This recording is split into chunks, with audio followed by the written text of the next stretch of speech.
আজাদি। ইনকিলাব মঞ্চের মুখপাত্র ওসমান হাদির মৃত্যুতে রাজধানী সহ বিক্ষোভ অব্যাহত। বিকেলে শাহবাগে আগ্রাসন বিরোধী সমাবেশের ডাক।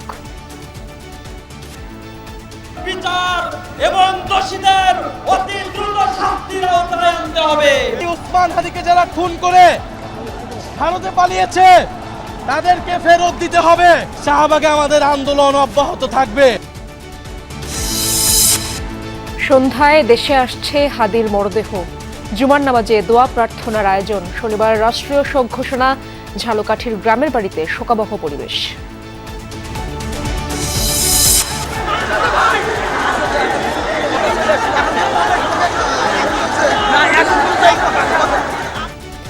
প্রথম আলো, ডেইলি স্টার, ছায়ানটে ধানমন্ডি ৩২-এ ভাঙচুর, অগ্নিসংযোগ। প্রকাশ হয়নি দুটি পত্রিকায়। কর্তৃপক্ষের দুঃখ প্রকাশ। যারা এটার সাথে জড়িত তাদেরকে আইনের আওতায় নিয়ে আসবো, এইটাই সকলের সহযোগিতা কামনা করি।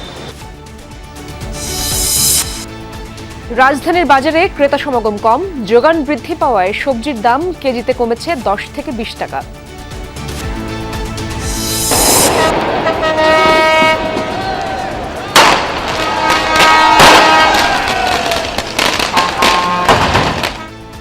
লাতিন বাণিজ্যিক জোটের সাথে ইউরোপের চুক্তি ঘিরে উত্তাল বেলজিয়াম।